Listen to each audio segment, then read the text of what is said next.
חג פורים, חג גדול ליהודים, מסכות, רשנים, זמירות וריקודים. Havanarisha, rash, rash, rash, Havanarisha, rash, rash, rash, Havanarisha, rash, rash, rash, Parashani. To the Unitarian Universalist West Side Congregation. I'm Dana Sanford, your service associate today. Our speaker is Reverend Dr. Nancy Hitt. The title for today is Once Upon a Time. As the title suggests, we're going to be exploring the place of the story in our lives. Beginning with the Jewish story of Purim.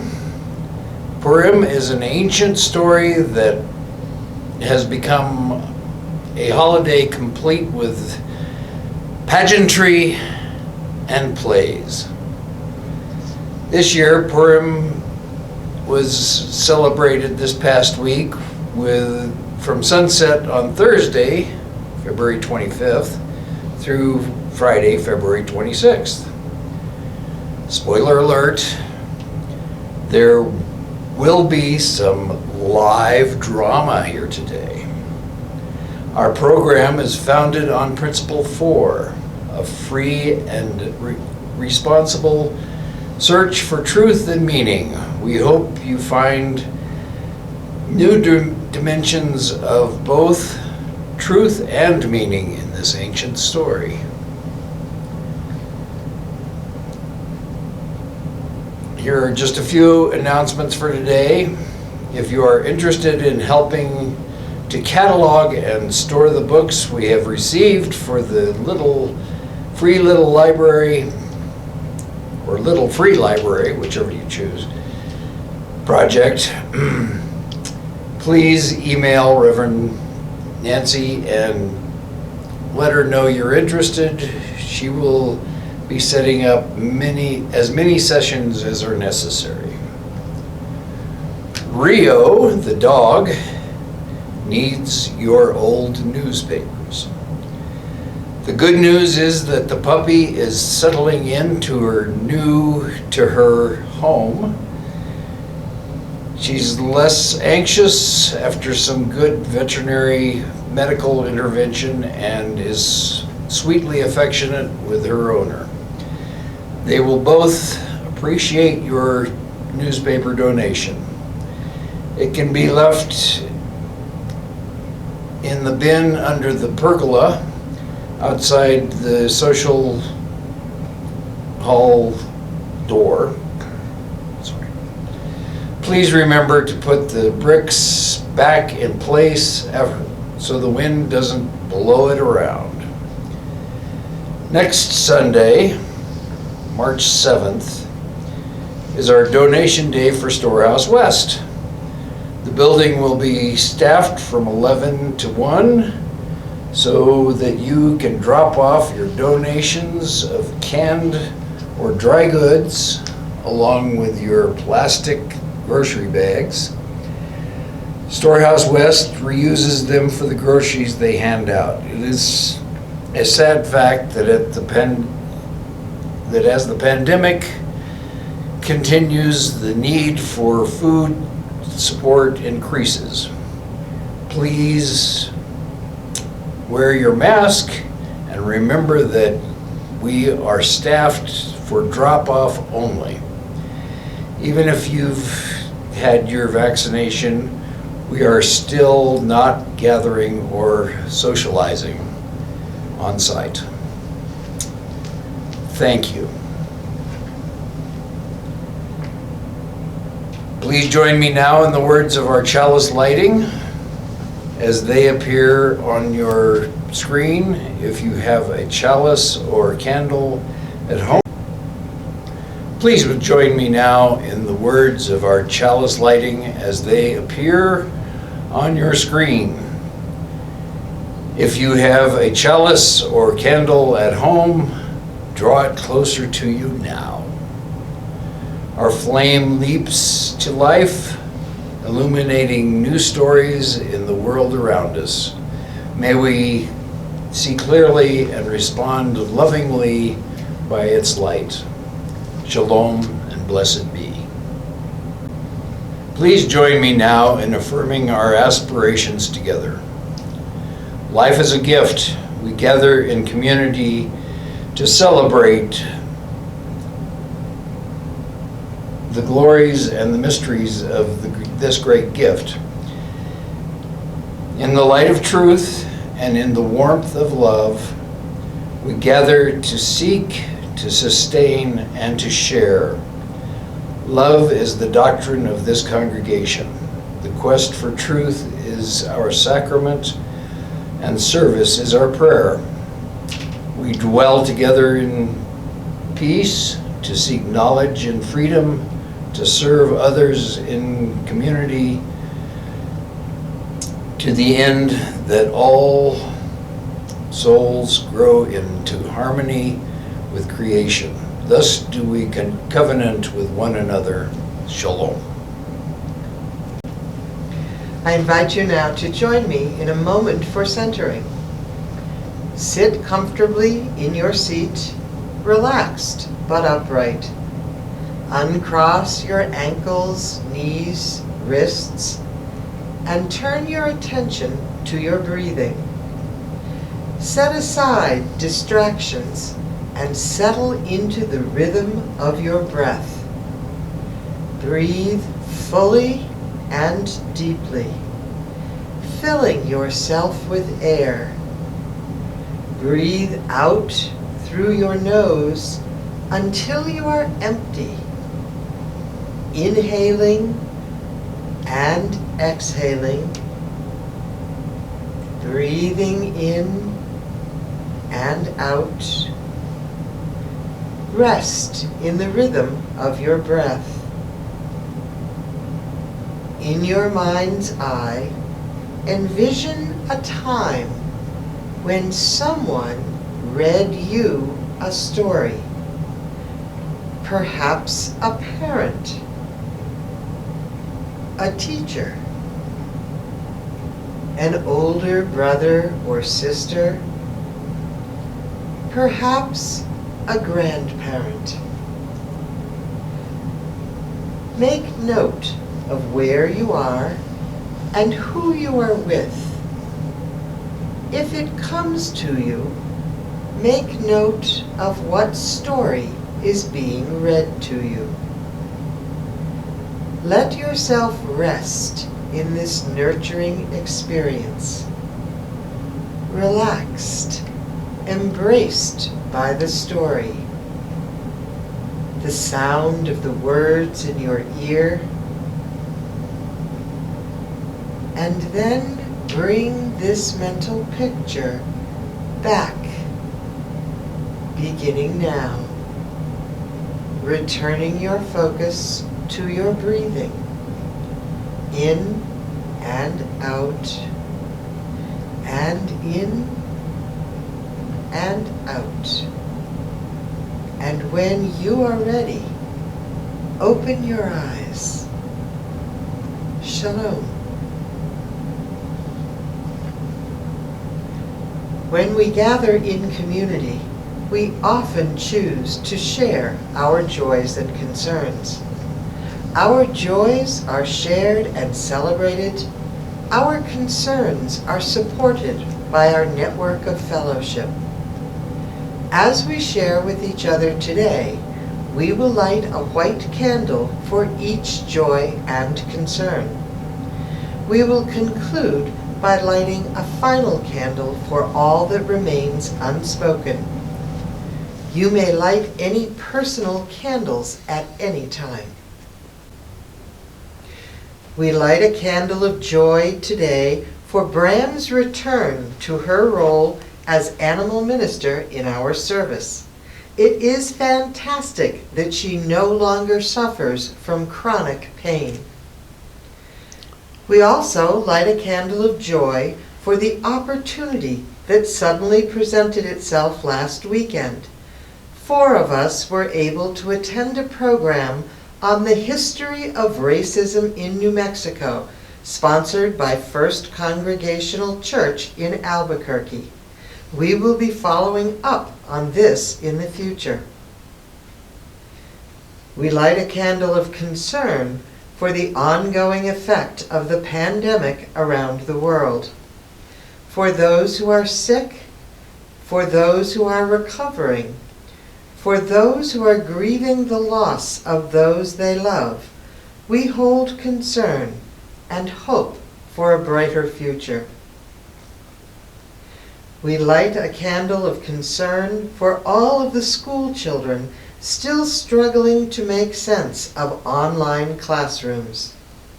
We hope that they are able to return to on-site learning safely by the start of the next school year. We light a candle of concern in response to the accusation by Canada and the Netherlands of genocide in China against its Muslim minority.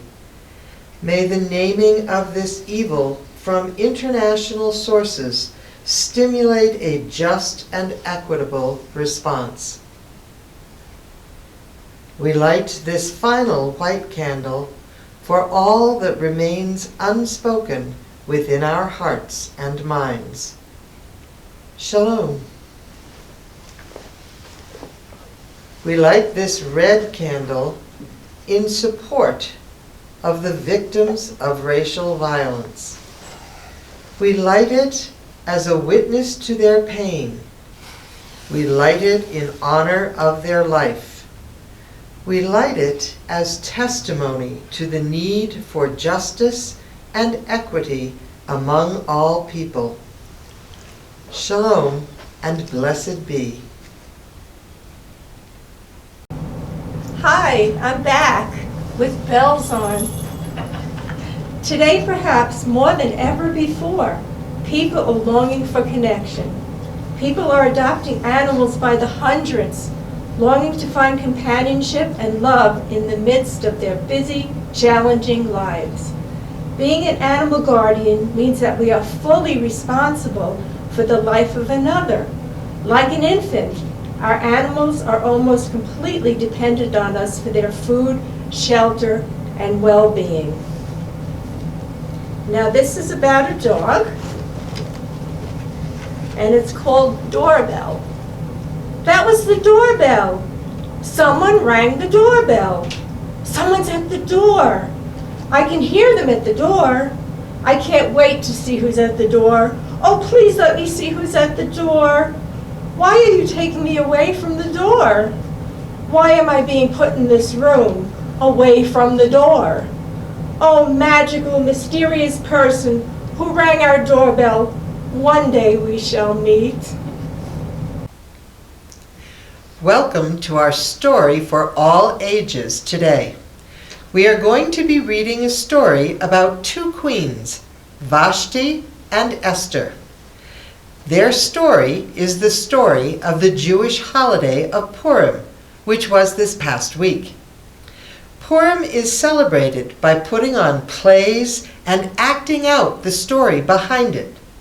So in honor of the two queens in the story, I have dressed up in a crown and jewels, or at least as close to a crown and jewels as I can. As our story unfolds, you will see other characters playing other parts of the story as well. And for what it's worth, we are actually taping this on Purim for 2021. So, let's begin. Once upon a time, there was a queen named Vashti.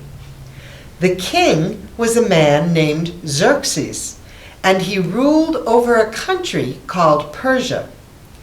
King Xerxes gave a huge banquet for all his military officers and noblemen. The party lasted 6 months. At the end of the 6 months, the king added on an extra week for all of the local officials and servants. That party lasted 1 full week. It was very fancy and elegant. The men were served special food and wine from golden goblets. Queen Vashti gave a banquet for the women of the palace at the same time, but in a different location. At the end of the feast, the king was half drunk, and he decided he wanted his queen to show off for him. He sent a servant to get her and to tell her to wear her crown. Queen Vashti didn't think going to the king's party was such a great idea. She said no. The king was in a rage. This had never happened before. He'd never been so angry.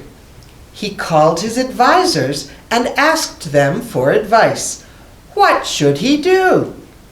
All the men were very concerned that if the queen could get away with saying no to the king, it meant all women everywhere could say no to any man.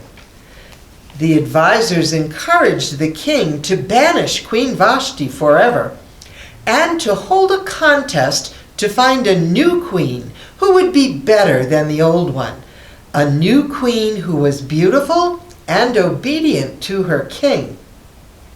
So Vashti was no longer queen, and she was sent away from the king forever, which may have been a blessed relief, but that is another story. A huge contest was held for young women throughout the kingdom. Messengers were sent out into the country to find appropriately beautiful young women. They brought them back to court, where they were sequestered in a harem for a year while they prepared to meet the king. One young woman, named Esther, was a favorite of the servants. They gave her the best room and the best makeup and the healthiest food. When it came to be Esther's turn to visit the king, she followed the advice of the servants who knew what he liked. As it turned out, the king loved Esther best.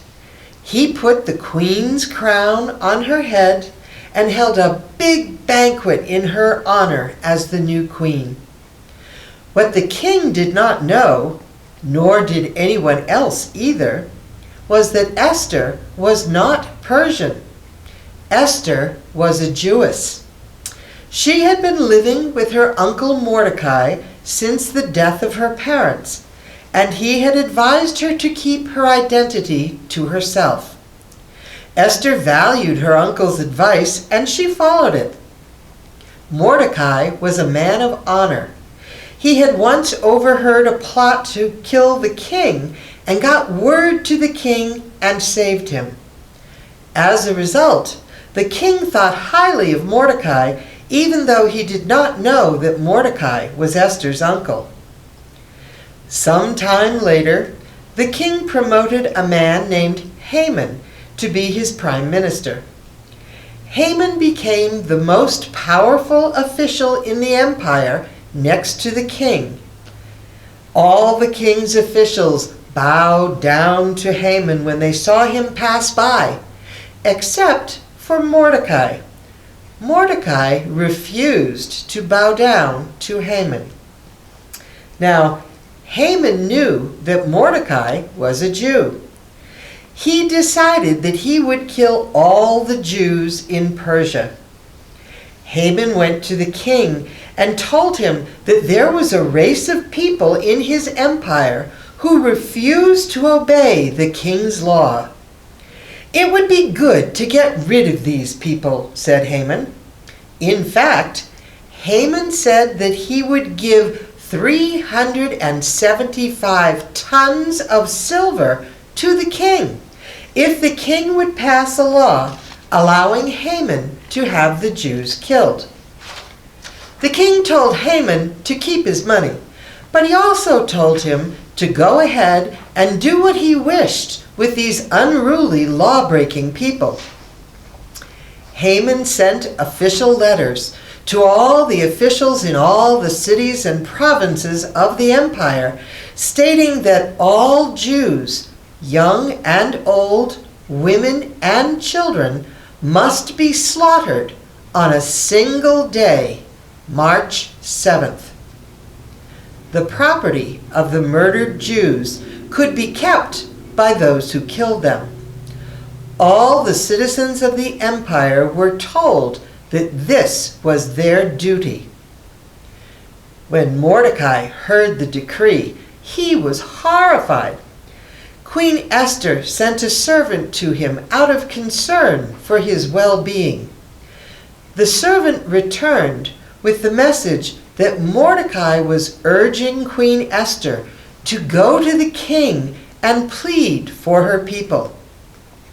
Queen Esther sent back the message that she could not ask to see the king on pain of death.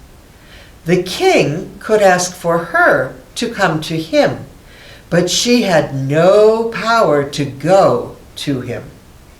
Mordecai sent this message back to Queen Esther. Do not think for a moment that you will escape in the palace when all the other Jews are killed. If you keep quiet at a time like this, deliverance for the Jews will come from some other place, but you and your relatives will die. What's more, who's to say that you were not elevated to the palace for just such a time as this? Queen Esther sent word back to Mordecai, saying, Gather all the Jews of the city and fast for me. I will do the same. And then, though it is against the law, I will go in to see the king. If I must die, I am willing to die. 3 days later, Queen Esther put on her royal robes and went into the inner court of the king's palace. The king was sitting on his throne facing the doorway. He saw Queen Esther come in. He gestured with his gold scepter for her to come in, and he asked her what she wanted. What is it that you want, Queen Esther? I will give it to you, even if it is half of my kingdom. Queen Esther moved closer to the king and invited him and Haman to a banquet she was preparing for them that very day. The king accepted her invitation and commanded his servants to get Haman also. When they were dining, the king again asked Queen Esther what she really wanted. But Queen Esther just said that she wanted them to return the following day to another banquet. She promised to reveal her deepest desire then. Haman left Queen Esther's very pleased to have been included in the special banquet with the king. On his way home, he passed Mordecai, seated outside the palace gate. Mordecai ignored him. Haman went home ranting and raving to his family about the disrespect that Mordecai had shown him. They suggested he have Mordecai hung. Haman thought this was a great idea, so he gave orders for his servants to build a gallows 75 feet high. He planned to get the king to let him hang Mordecai from it the very next morning. That night, the king had trouble sleeping, so he read some old court records to pass the time. He read the account of Mordecai exposing the plot to kill him, and he realized that Mordecai had never been rewarded for his loyalty in preventing the king's death. The next morning, Haman was back at court early. The first thing the king asked him was what the best way to honor a loyal subject was. Thinking it was himself, Haman answered that putting the man on the king's own horse, in the king's own robe, with one of the princes proclaiming, "This is what happens to those the king wishes to honor," as he led him through the city, would be fitting. "See that it is done," said the king. "Find Mordecai and place him on my horse in my robe and announce him to the people of the city." Haman was humiliated. He did what the king said, putting Mordecai on the horse and in the robe himself, and leading him throughout the city square. Haman hated every minute of it. Later that day, Haman and the king again went to the banquet Queen Esther had prepared. When the king asked Queen Esther again what her true heart's desire was, she explained that her people had been handed over to be slaughtered. She pled for their lives. The king was outraged. "Who would do this?" he asked. Looking directly at him, Queen Esther said, "Haman is the wicked man who would do this." The king jumped to his feet in a rage and went out into the garden to cool off. Haman tried to plead for his life with Queen Esther, but just as the king returned from the garden, Haman fell, begging, onto the queen as she reclined at the table. That did it. "Will he even assault the queen right here in the palace before my very eyes?" he roared. The king's servants immediately covered Haman's face, signaling his doom. The king ordered Haman hung on the gallows he'd built for Mordecai, and the king's anger was pacified. Haman was carted off. Queen Esther then told the king how she and Mordecai were related.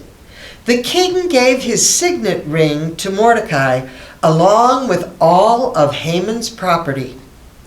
Then Queen Esther fell at the king's feet and begged for the life of her people, telling him the details of the plot. But the king had a problem. No law in the land could ever be revoked once it was officially decreed to be the king's law.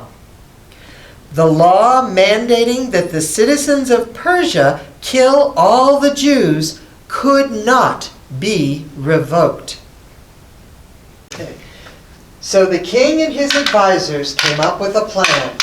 Once again, letters and decrees went out across the empire. This time, they authorized the Jews to unite and arm themselves to defend their lives. They were allowed to kill, slaughter, and annihilate anyone who might attack them or their children, and to keep the property of their enemies. They were allowed to do this on March 7th, the same day that Haman had set up for the citizens of Persia to demolish the Jews. This way, on that day, the Jews would be ready to take revenge on their enemies. As the decree was spread throughout the nation, the Jews rejoiced and honored Mordecai for saving them.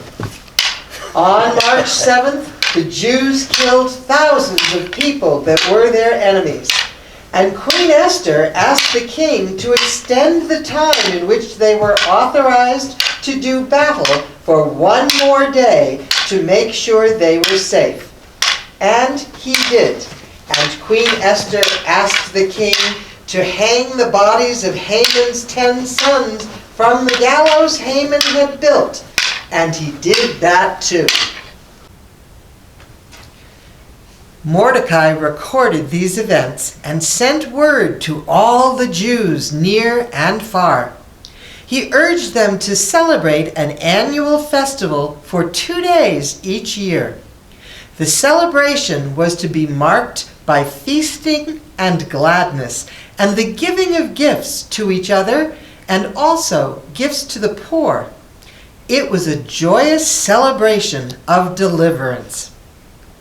Queen Esther also wrote a letter supporting Mordecai and establishing the annual festival.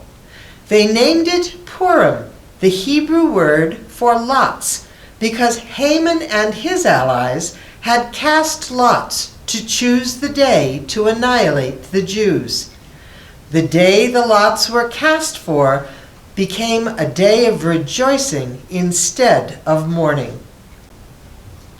Lastly, King Xerxes appointed Mordecai as his prime minister in Haman's place. And the Jews lived in peace throughout the land, while Mordecai remained their advocate at court. Thus ends the story of Queen Esther and Mordecai and Purim. Shalom. Thank you for continuing to send your gifts of love and commitment to our P.O. Box 15146 in Rio Rancho. We appreciate your generosity and your determination to keep our community together and active. It is good to know that we mean so much to each other. Shalom and amen. Once upon a time, these are magic words. We hear them, and we know we are about to go on an adventure that is very different from our day-to-day lives. Whatever follows, once upon a time, it will be a time out from the ordinary, a time out from our personal lives. Once upon a time means we're going to see things from someone else's perspective. We're going to encounter challenges that someone else is going to meet. We're going to learn things without the pain or suffering of having to actually live through them. Once upon a time means an opportunity to share in the joys and achievements of another person, to love and to laugh with them, to experience grief and loss and sorrow without actually losing anyone or anything ourselves.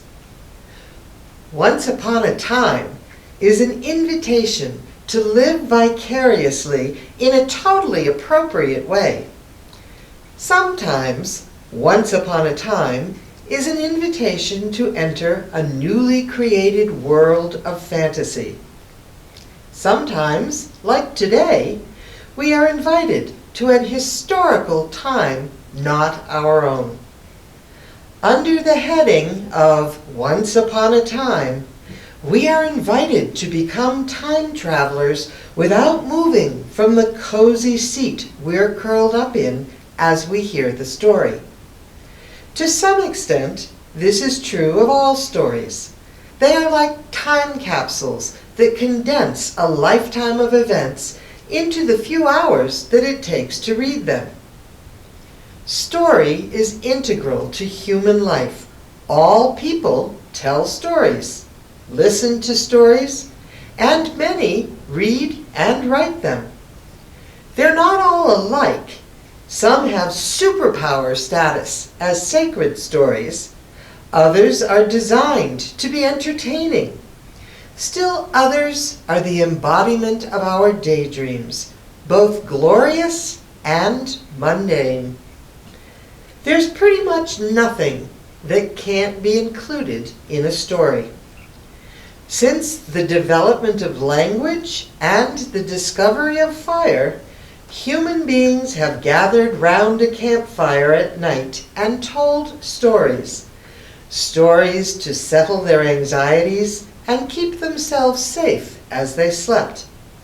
Stories to inspire them to face the difficulties of the next day. Stories to solidify their identity and strengthen the bonds of their community.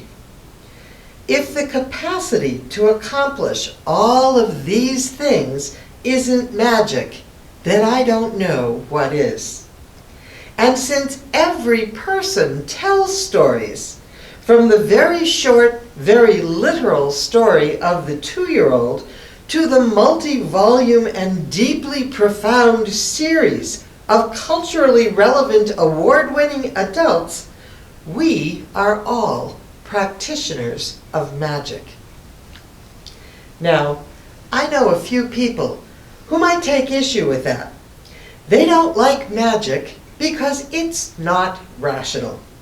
It can't be scientifically proven. I have also had more than one person assure me that they only read nonfiction, no stories for them. Why, they ask me, should I waste my time on something that isn't even true, when I can read history or science or even just an autobiography and learn something true about life? These people are correct that there is a lot of good information to be had in nonfiction. But they are way off base if they're dismissing stories as not containing truth about life. Actually, I would like to suggest that stories hold the entire truth about life, while nonfiction, non-story, merely holds facts. Facts are important, but they are no substitute for truth, even though many people often confuse the two. And like all real magic, the magic of story is not untrue or irrational. It is non-rational. It is simply a whole other thing that does not depend on literal fact for the magic of its truth. So let's explore the magic of the story of Purim, which I hope you enjoyed seeing just a little while ago. Once upon a time, there was a queen named Vashti. Right away, we're launched into the distant past and a place very far from New Mexico. The story is presented as what we might call historical fiction. It has a place of prominence in both the Jewish and Christian sacred texts. It tells the story of how the Jews were delivered from genocide through the crafty and brave interventions of the second queen in the story, Queen Esther. How Esther, an undercover Jewess, was able to become a queen of Persia is an interesting story within the larger story. This is a great story with all kinds of things going on. We have political intrigue, revenge, a death sentence, and a beautiful heroine at the center. It's also very satisfying in that the innocent victims ultimately win, and they win big. Justice is served. However, history, probably not. Many, if not most, biblical scholars agree that the story of Esther is more likely legend than historical fact. Not that there aren't historical facts in it, but they are few and tend to have a supportive role in the overall story. But the story is perceived as valuable, not because it is historically factual, but because it includes so much human truth. The lack of historicity is ultimately irrelevant because the magic of the truth continues to spill out of the story down through the ages, even to today. For example, there is a strong feminist storyline to the biblical book of Esther, which is the story of Purim. When King Xerxes commands Queen Vashti to appear before him and his very inebriated cronies and, quotes, display her beauty to them, she refuses. In less enlightened times than we're currently living in, the fact that she is banished as a result of her refusal to comply with the king was used to reinforce the idea that women were supposed to do what they were told by the men in charge of them, especially if that man was a king. Vashti seldom got any compassionate press for not living up to the expectations of patriarchal society.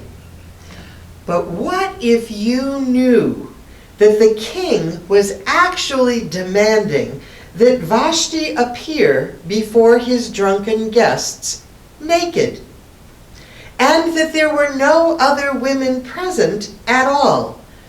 The rest of them were sequestered in a separate hall for their own banquet. That after a celebration lasting 6 months, the king tagged on an extra week in order to include the local officials and servants. And when the king was half drunk with wine, and his guests had been told that the only rule was that everyone was free to drink as much wine as they wanted, he ordered Vashti to appear wearing her crown. That's it. That's all the text says, her crown. So they could gaze on her beauty, which would have been obscured by clothing. Suddenly, Vashti becomes a crusader who dared to refuse the king because his command was wrong. The woman who for generations was an example for look what happens to bossy women became, look at this valiant woman who stood up for herself. Both themes are true to the story. So what started out as a story justifying male power over women now speaks the truth of valiant women asserting themselves. What Vashti started with her refusal, Esther builds on when she plots justice for her people. Truth is a potent weapon. Or, how about the story of racism and oppression that unfolds once Esther is announced as queen? Jews in Persia had been a minority since their deportation from Judah 100 years earlier. Haman, who hated Mordecai and all Jews, was a descendant of King Agag, an ancient enemy of the Jews. The racial rivalry was generations old and erupted in Esther's time as a politically manipulated legal genocide. The original text of the story is very detailed about how much Haman hated Mordecai and how he schemed to obliterate the Jews based on his hatred of this one man. The major action of the story, still celebrated today by Jews around the world on Purim, is the counterplot of Esther and the battle the Jews won before they could be annihilated. The execution of Haman, when his treachery is exposed, is icing on the cake. Sadly, some stories are as old as time. Racial prejudice against Jews today, as well as of people of color, is an evil that remains across our nation. This week we've heard reports of new horrors perpetrated by the Chinese government against their Muslim minority.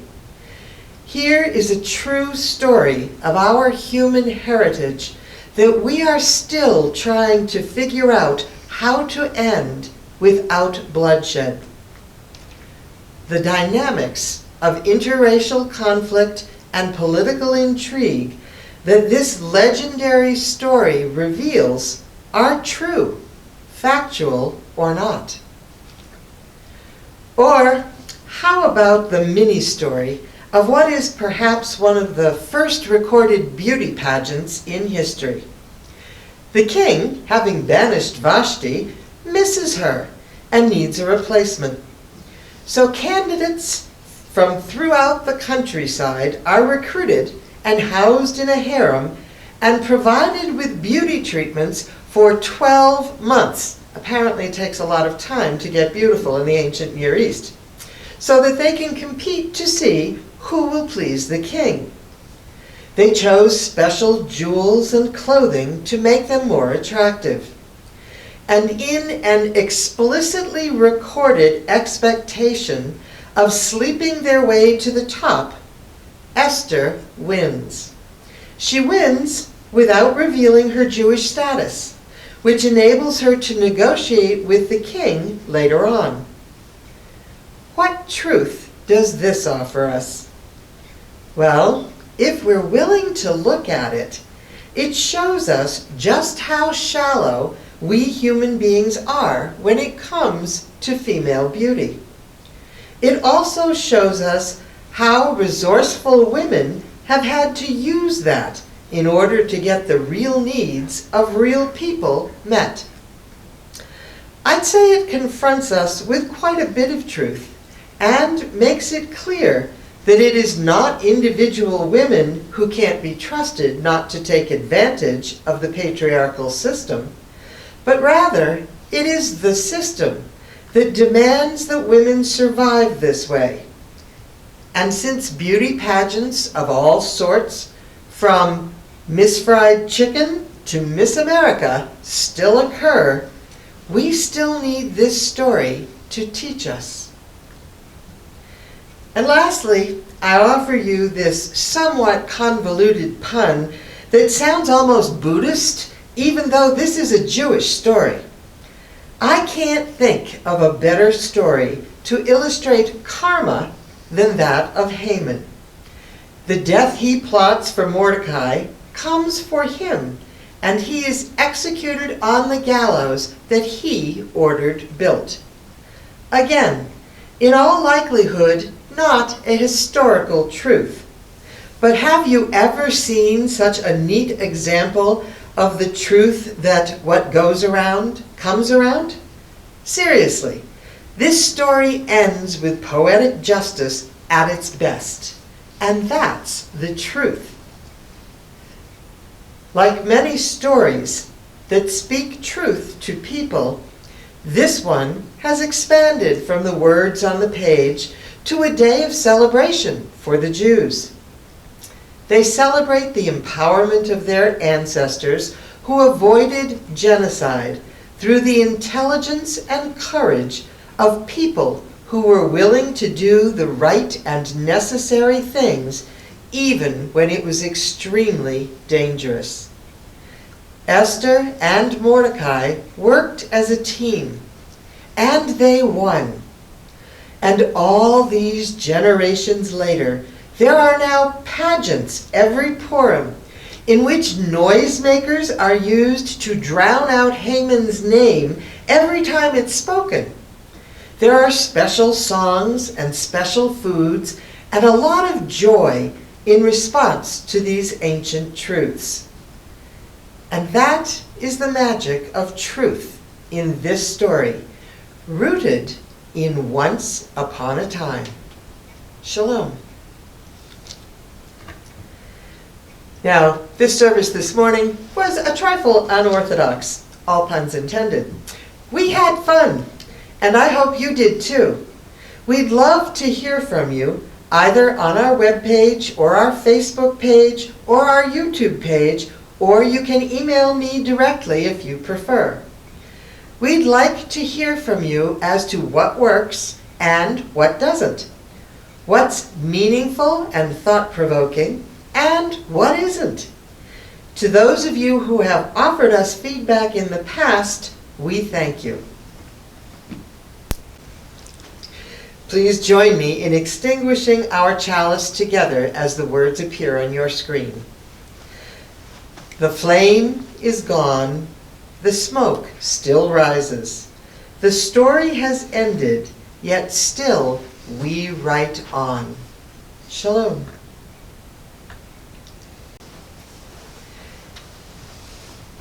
May you contribute richly to the great story of life. May you find yourself present in the stories of others. May you find their stories present in you. May you discover a library of love and care and creativity that grows as each day unfolds. Shalom and amen.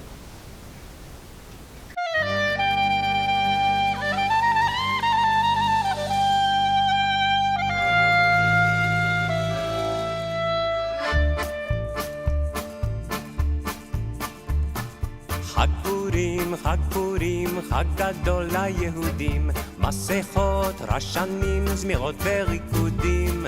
הבה נרישה רש רש רש, הבה נרישה רש רש רש, הבה נרישה רש רש רש, ברשנים.